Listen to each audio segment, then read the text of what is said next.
Magandang Friday sa inyong lahat. And today is a very special. That's why I'm wearing blue. It's a very special episode. Kasi nakailan advertisement na rin ako na ang mahal kong mga delata na mga preserved meats, ang Purefoods ay gagawin natin ngayon. Gagawa tayo ng recipes na Purefoods. And to start it off, gagawa tayo ng we will first make a rub for our chicken. Let's do a stuffed roast chicken with tasty Purefoods pilaf. Okay, so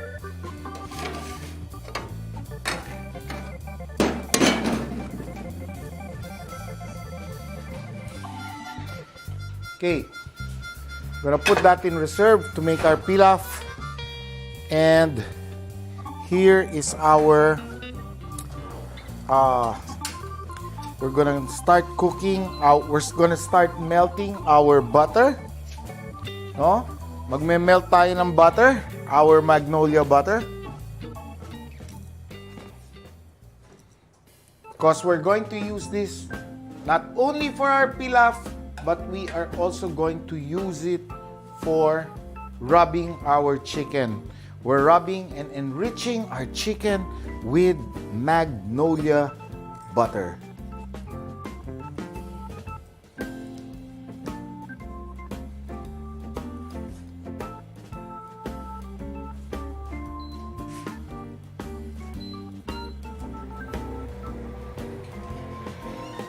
Okay? So, while that butter is melting, maghahanda tayo ng ating pagro-roastan na pan ng ating chicken. We're going to make a delicious roast chicken for 2 people. Okay? And we're going to put a special stuffing. Ito ang ating bedding. Naglagay ako ng carrot sa ilalim. Nilagyan ko ng leek sa taas. Okay? Onions. Okay? So, ilalagay natin dito. Of course, I'm using a non-stick tray so that it would be very easy for us. And maganda to, tingnan nyo. Maganda yung Kitchen Pro. Pwede na ninyong ilagay yan right on the table because it's beautiful. Okay? And, okay, let's prepare the filling. Okay, we need a small dice of carrots. Okay, we need a small dice of carrots. And I'm melting already our butter. Okay, all right. There you go. And this small dice of butter, this melted butter goes in here, and we put, a nice quantity, about half a teaspoon of rosemary, pwede ring fresh if you like. Then we put about 1/4 teaspoon of pepper. And we're going to put in a good quantity of salt. Ito, salt. Okay. Ito, nagtabi ako ng konting oil because we're going to do something with that in a while. Okay? So, ito yung ating butter rub. And I'm going to put in a small quantity of magnolia all-purpose cream. About 1 teaspoon. Nothing really much. Okay? Ito po ang aking ipang-rub dun sa chicken. Now, ano yung stuffing ng chicken? We're going to make pilaf rice. So, may natira akong butter dito. Ilalagay ko yung pilaf rice. Ilalagay ko yung cooked rice natin. Okay? You can use leftover rice from lunchtime or whatever, the day before. And then I'm going to mix it with corn. Okay? Aside from mixing it with corn. Okay? And I'm going to put some Purefoods liver spread. Wow! Sarap. Hindi lang sa pandesal to. Pati sa kanin, masarap pong ilagay ito. Okay, and I'm going to put in our carrots, our small dice of carrots.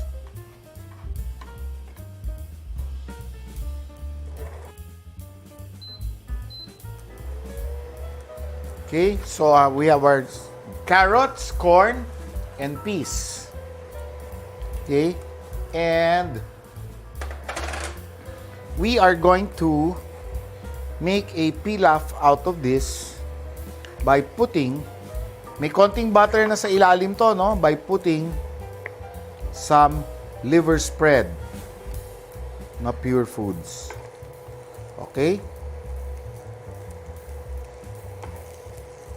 So we're going to heat this up.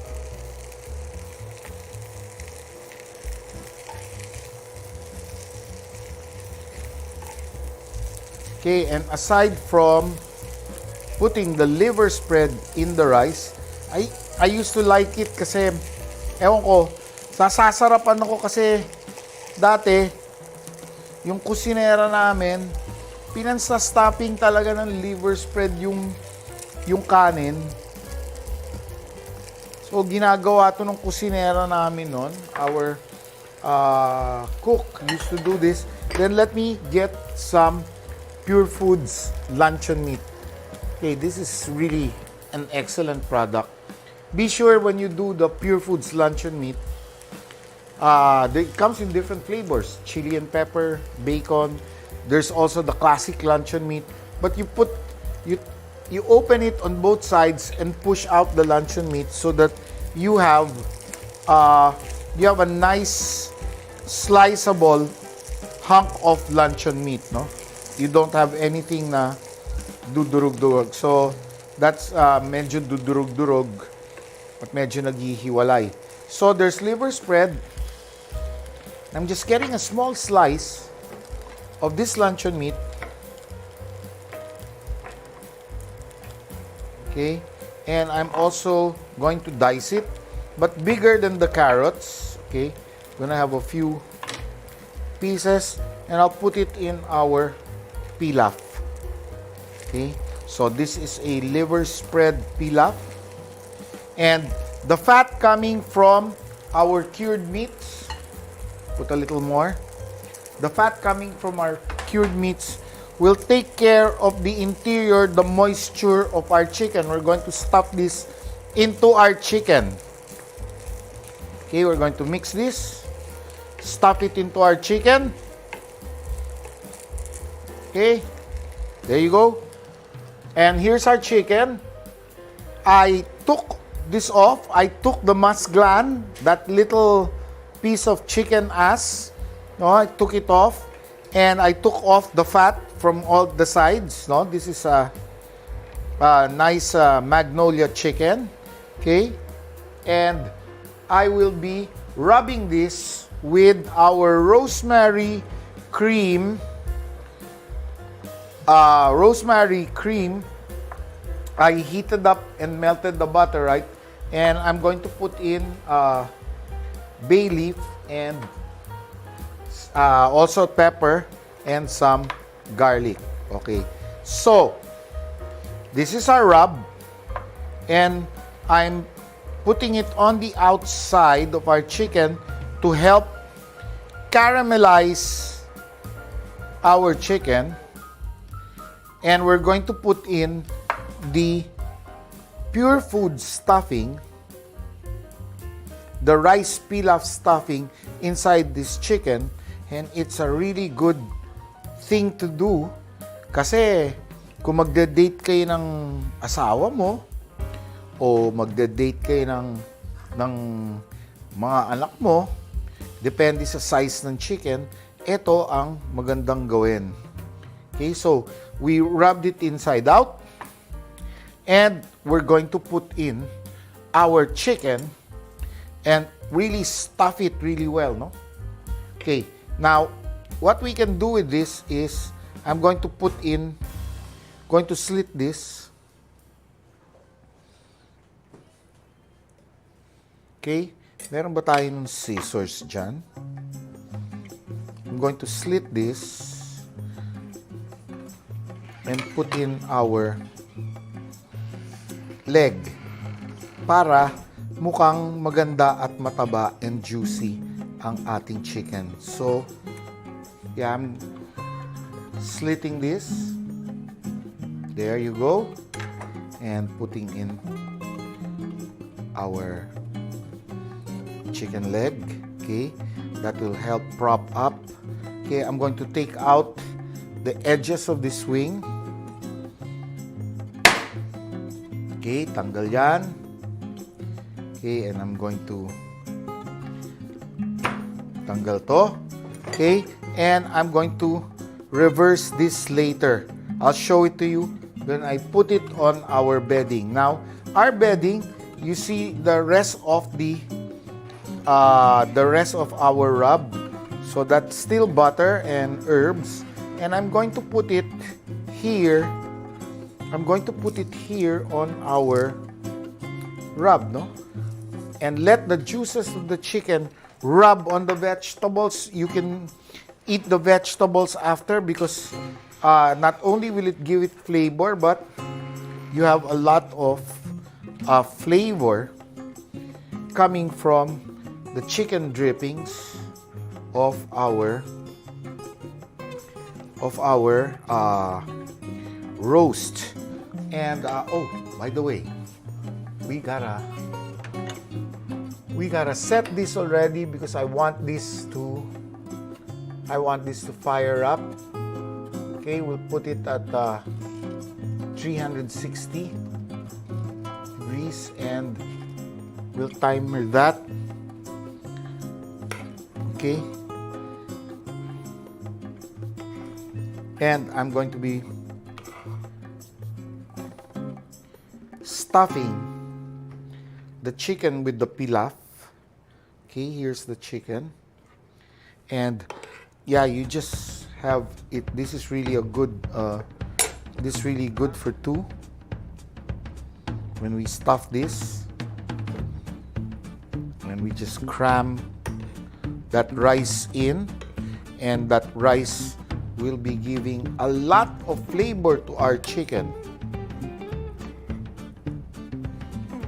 So I'm just cramming in the rice.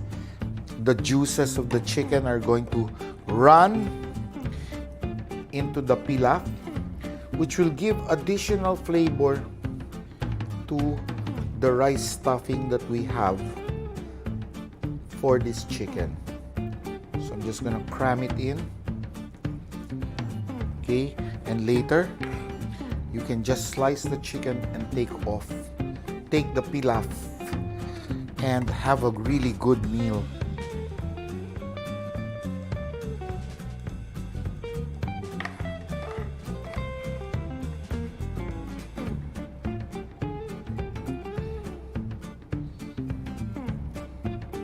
So we keep on cramming that chicken so it looks really wonderfully fat and full.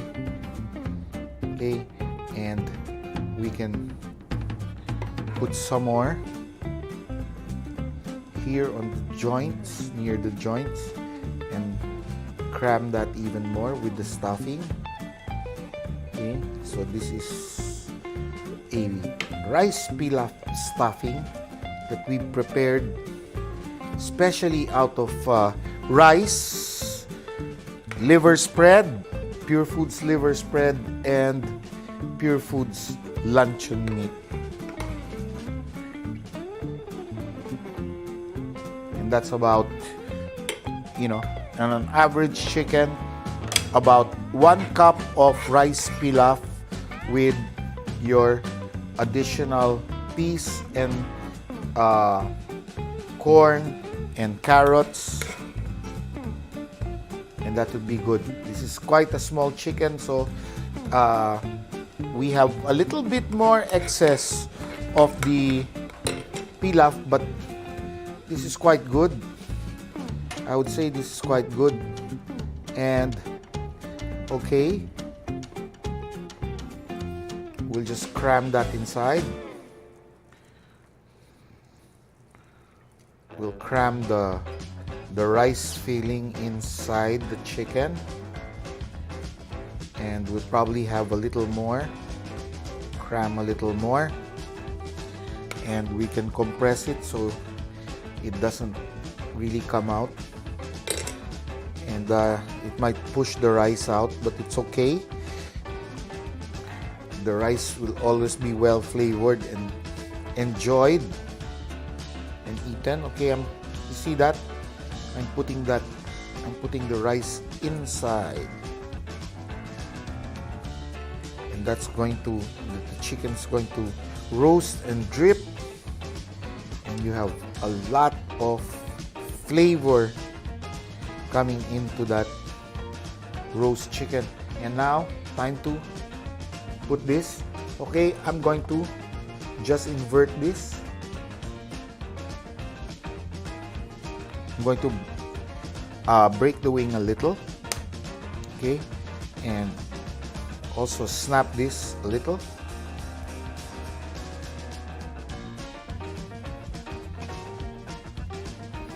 And put this underneath our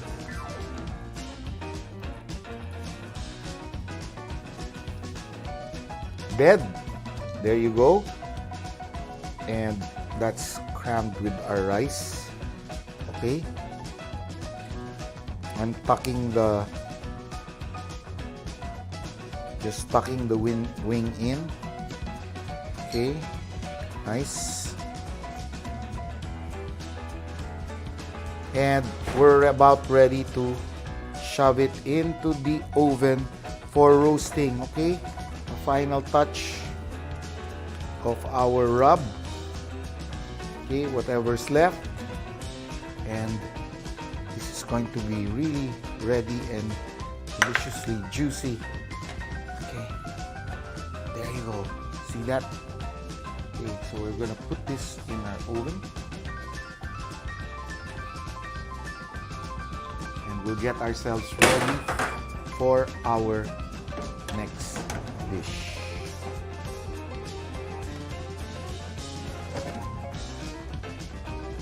I'm gonna roast this for between 1 hour to 40 minutes, between 40 minutes to 1 hour, and we'll have a really perfectly cooked chicken. All right. Okay, so what's next? Let's make some Purefood croquettes. Okay, now we're gonna use this rather new product. We're going to use this rather new product, which is corn chicken, the classic corn chicken. And this is how it looks. And we're going to use that as a stuffing for our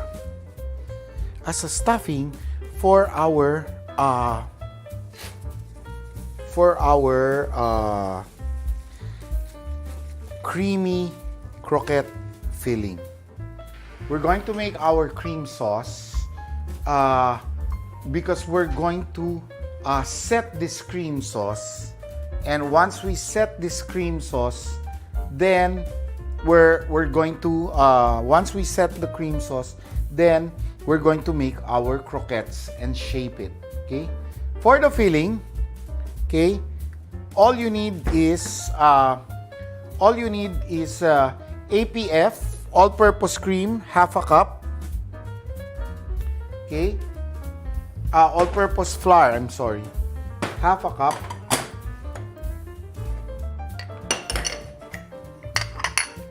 And what we are going to do with this half cup is we are going to blend it with our butter. Here we go. We blend it with our butter. So here's 1/2 cup of the flour. And we are going to cook this so it does not have a floury taste. We are going to cook it with our butter. Yan. And this is what you call a roux or a thickener. And this will be used to thicken our sauce, our white sauce, which will be our cream base. So we have our Magnolia all-purpose cream. Okay. For our filling, this is about 2/3 cup. And we are going to have a, how would you call it? Milk, fresh milk. And this we will blend together with our thickener or roux.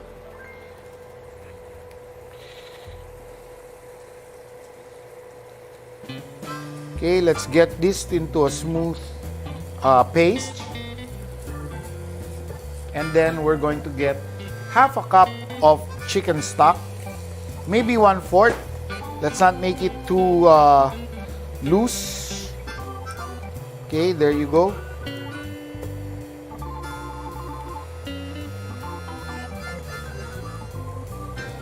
So here's a white bechamel type of sauce that we are going to set in our non-stick tray, and we're going to shape this later into croquettes.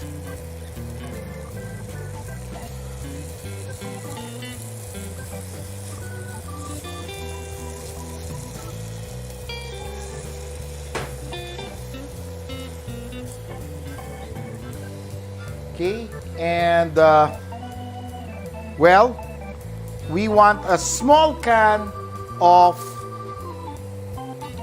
Purefood's corn chicken that we're going to add into this creamy mixture.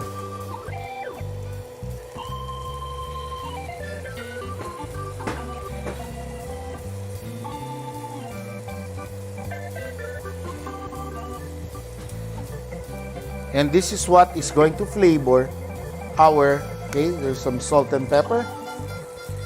This is what's going to flavor our white sauce. Okay, I'm gonna add a little more so we can smoothen out the sauce and make it ultra smooth, and then just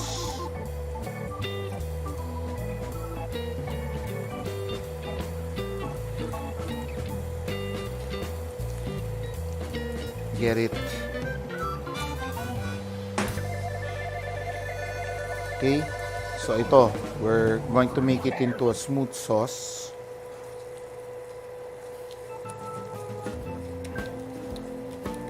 By blending it well with our thickened cream, stock, and milk. There you go. Okay, add a little more salt. And this is our sauce that we are going to make croquettes out of. Alright, and we're using a non-stick tray, so we have no fears. Wala tayong takot. Non-stick tray, kakalat lang natin to, tapos set natin. Paglamig, pwede na nating i-shape into croquettes. Of course, it would be nice kung ma-refrigerate nyo. Mas mabilis at mas malamig to work on the cold croquette filling. But this is our croquette filling. Hopefully by the end of our episode, we can show you our well-roasted chicken. Pero ito, ikalat na natin. Okay, umuusok pa. Kailangan mapalamig natin.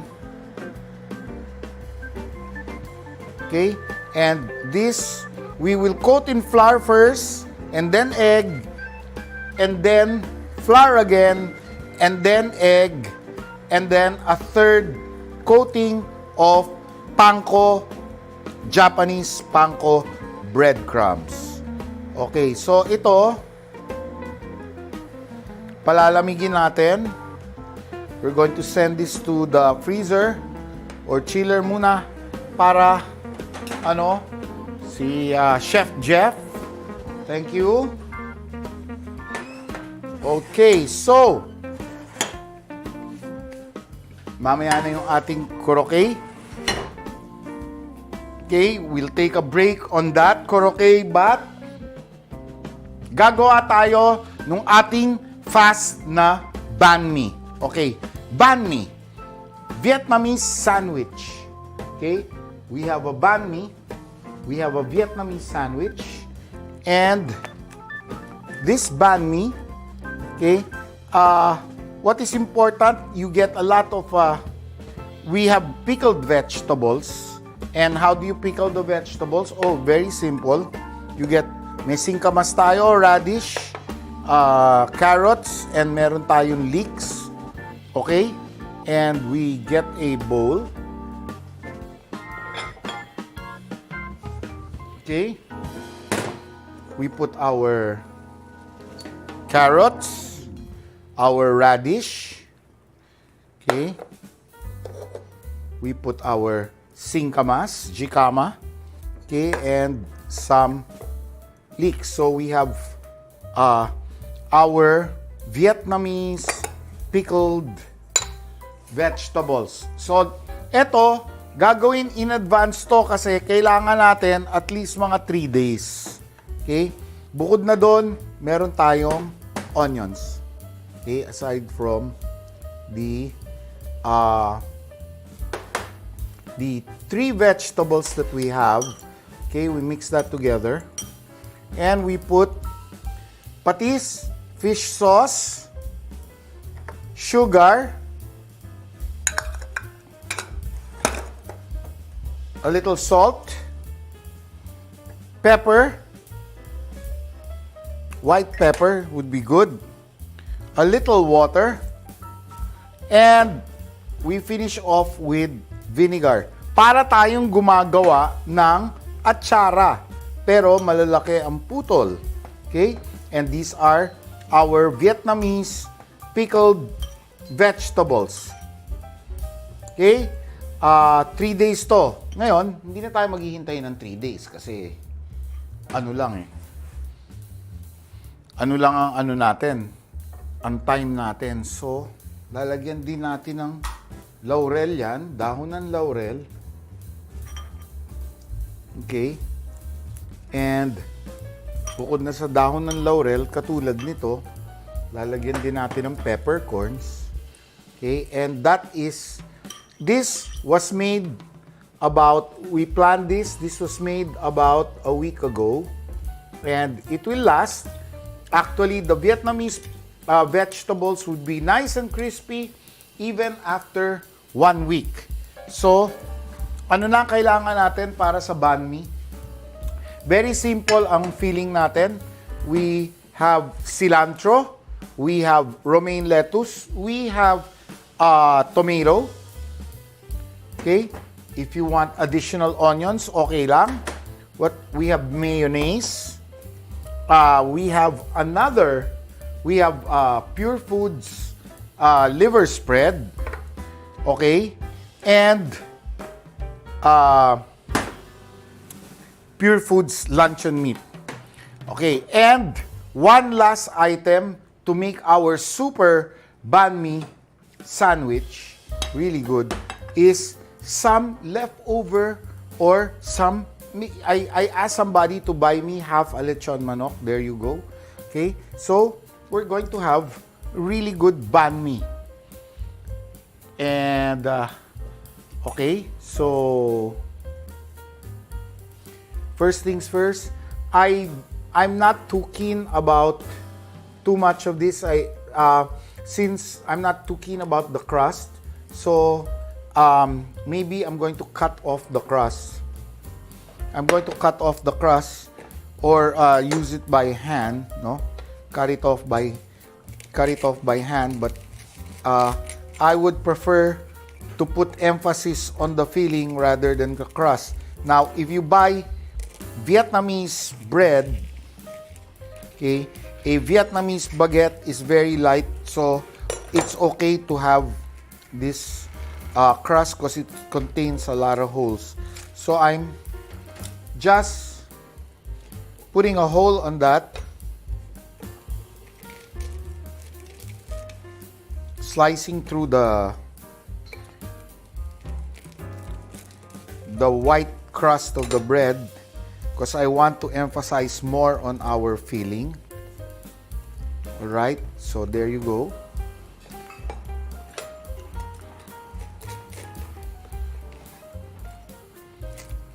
So remember, you need this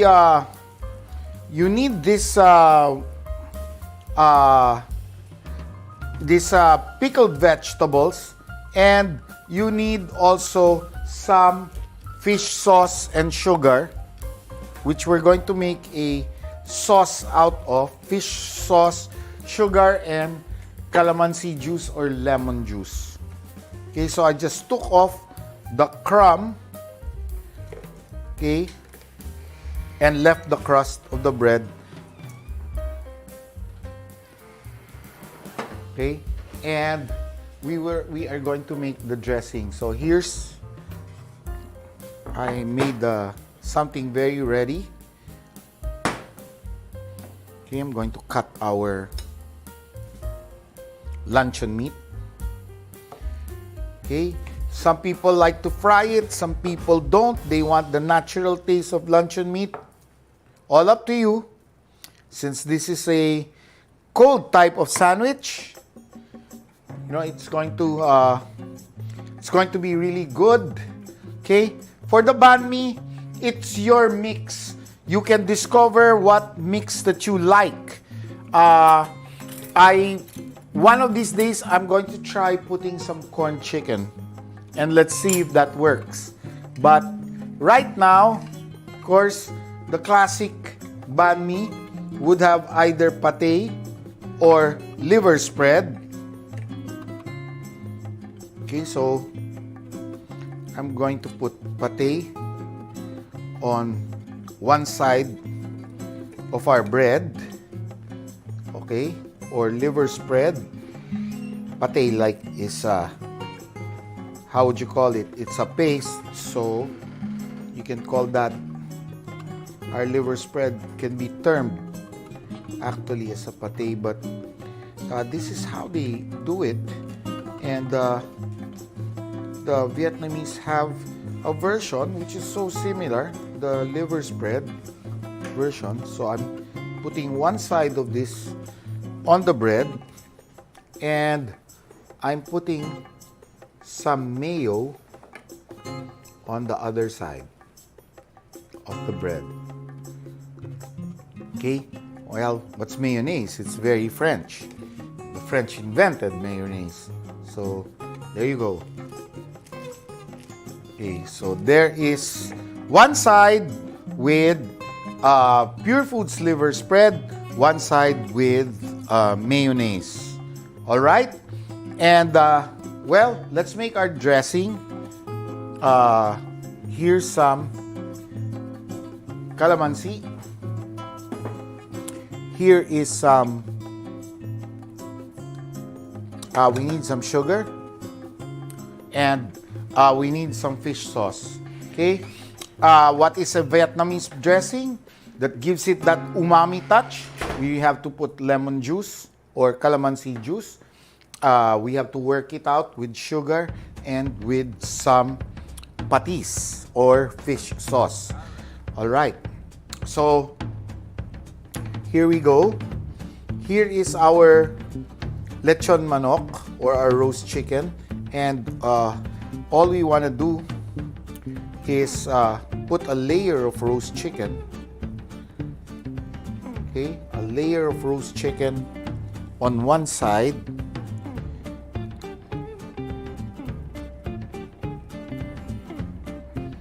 Okay, there you go. And then we can put some dressing and some vegetables.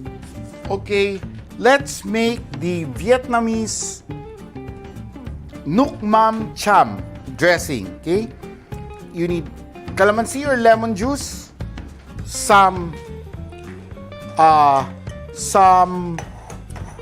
patis or some fish sauce, and you need some sugar. We're going to work this on. Jeff, I need more sugar. We'll come out with a sweet, sour, salty flavor of the sauce. I'm going to melt.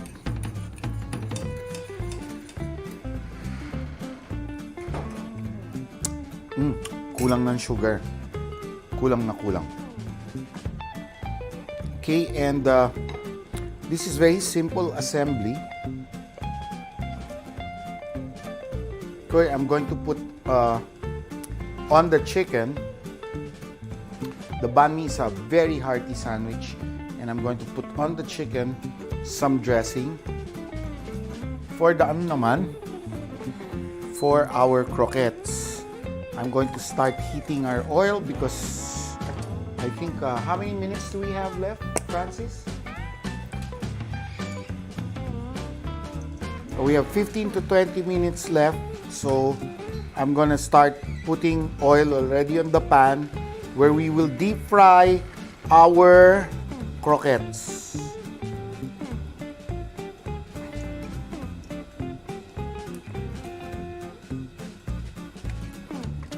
Okay, so we're going to heat that up.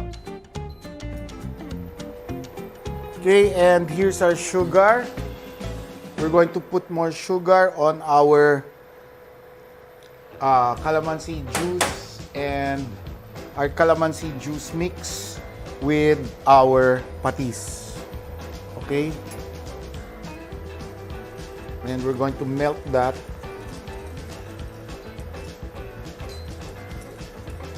And that is going to be our nukmam chab. This is going to be our dressing for our sandwich.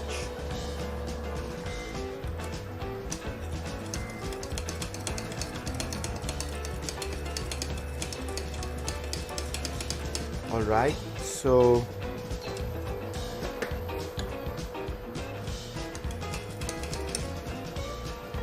I'm going to put, gotta get it a bit smooth and with the sugar melted. Okay, but okay, let's put our dressing on our roast chicken, our nukmam cham, and then we put in our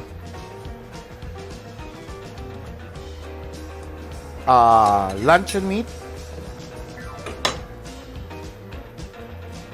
for our banh mi. Okay, and then we can put in our pickled vegetables, our Vietnamese pickled vegetables.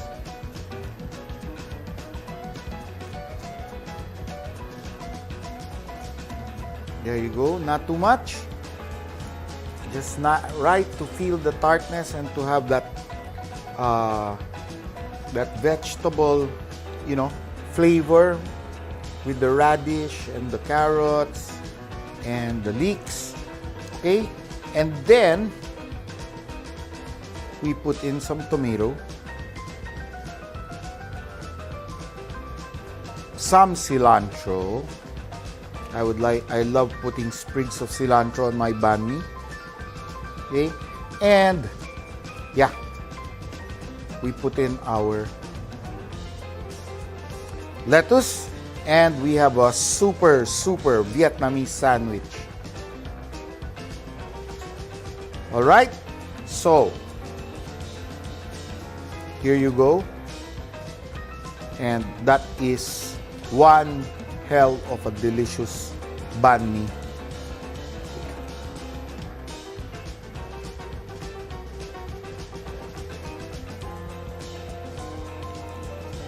Okay, and there you go, and that completes our, you can serve this with fries or chips, and that completes our first food project for the day. Okay, our banh mi made with Purefood's luncheon meat and of course Purefood's liver spread. Okay, so we're going to have our croquettes now. We're going to shape our croquettes. And Jeff just took that out. Our croquettes are done. And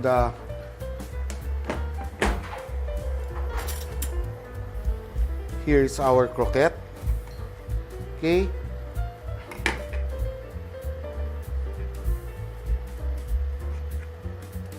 You can use an ice cream scooper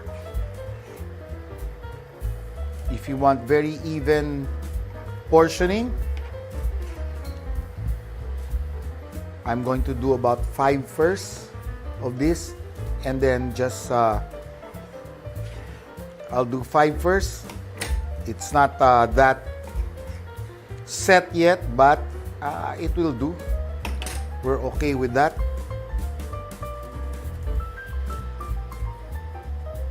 Okay, here's we've rolled it already. Okay, and this is really absolutely creamy because most of the croquettes people know are made out of potato, but this is made out of some really smooth, silky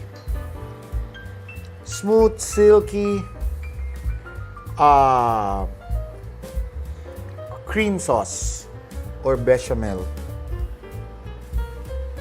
Okay, so we start with flour.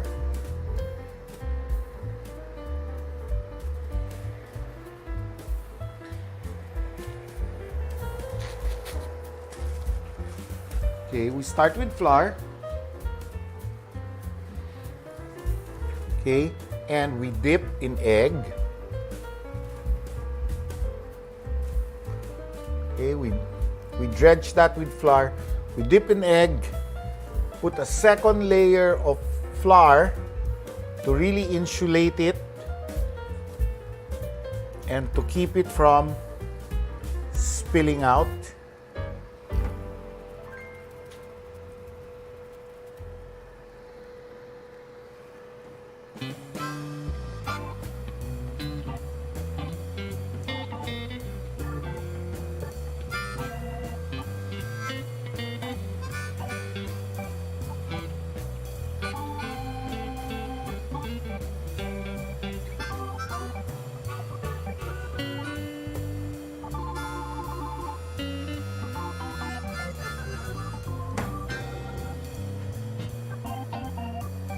Okay, so we dredge again with a second layer of flour.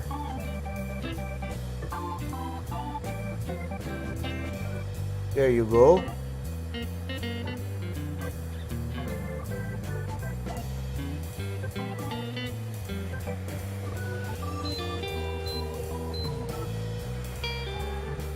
And we put another layer of egg. So flour, egg, flour, and then a final layer of breadcrumbs. So we put in our croquettes. And I would recommend that one serves this with Japanese tonkatsu or bulldog sauce.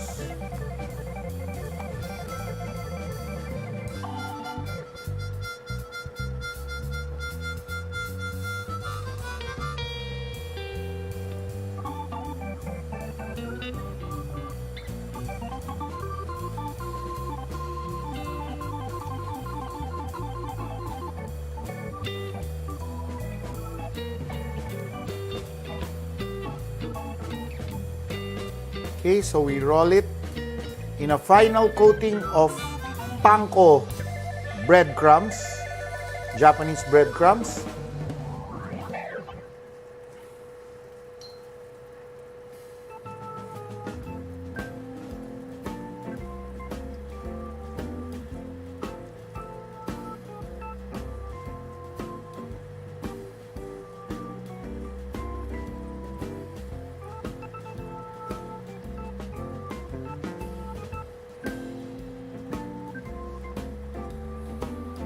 Okay, let me wash my hands first. Okay, here's our croquettes. Flour, egg, flour, and then egg again, and then breadcrumbs. Okay, so it's going to have some very good insulation, and we're going to have a crispy exterior.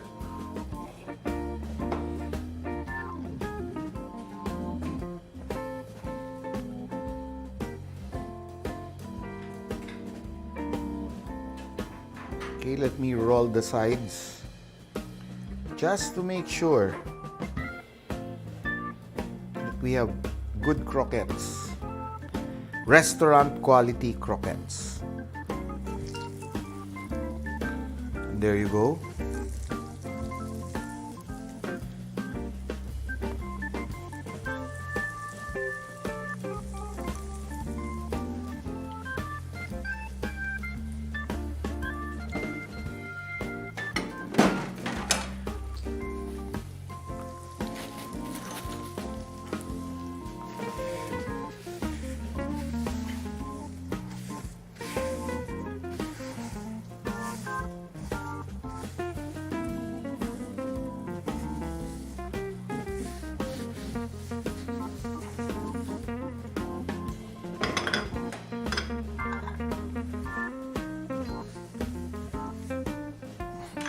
Oops!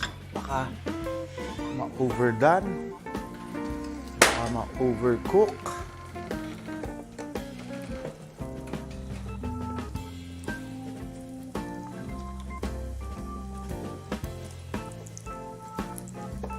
Well, we're getting it nice and gold.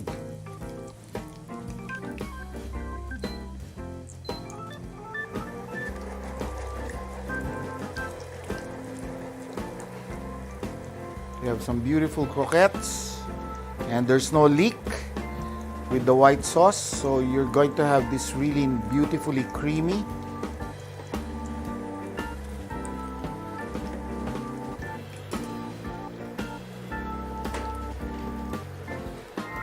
Okay, I'm gonna put this aside.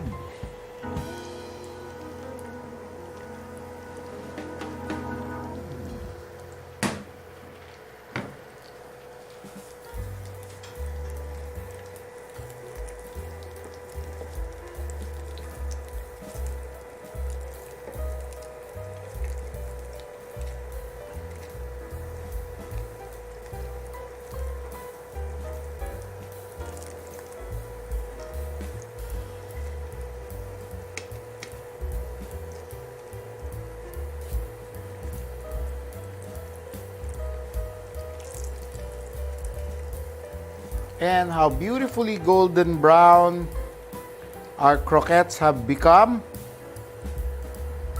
Beautiful.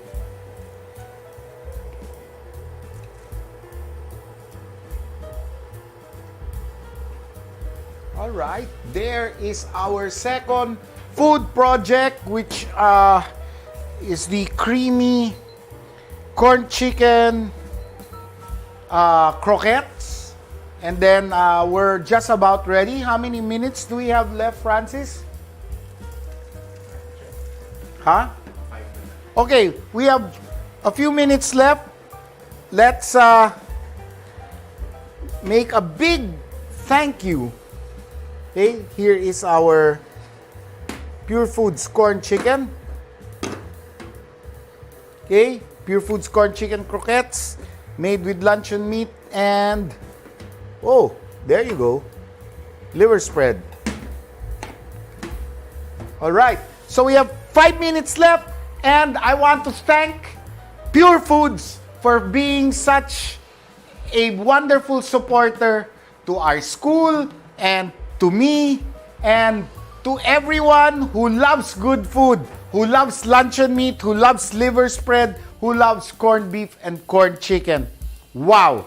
This has been a really exciting episode, and I want to thank also our friends from Magnolia for the fresh milk, the all-purpose cream, the Magnolia Gold Butter. Wow! And of course, let's thank American Heritage for our induction cooker and this wonderful, powerful oven. Look how it can roast. Look at this now. Look at this. Look how it can roast. And you've got this really beautiful golden stuffed chicken with pilaf.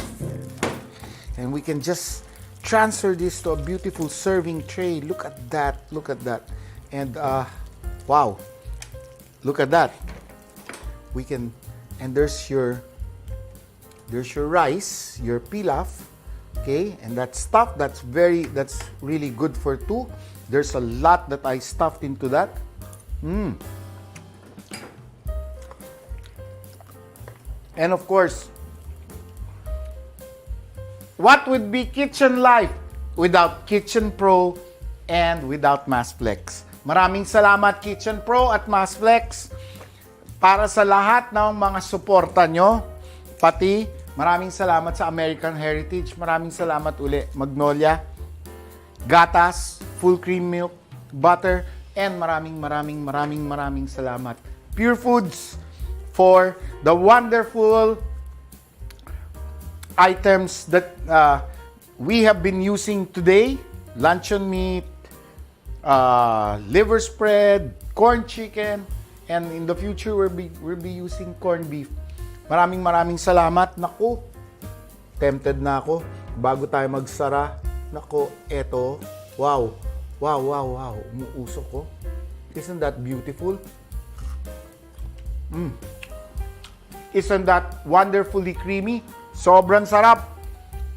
Have a wonderful and delicious weekend, everybody. I know I'm going to have a really good weekend. So I bid you good weekend and good time. Be with the family. Cook well. Cook deliciously. Sarapan nyo. Maraming salamat. This is Chef Gene Gonzalez from the Center for Asian Culinary Studies. Maraming salamat po.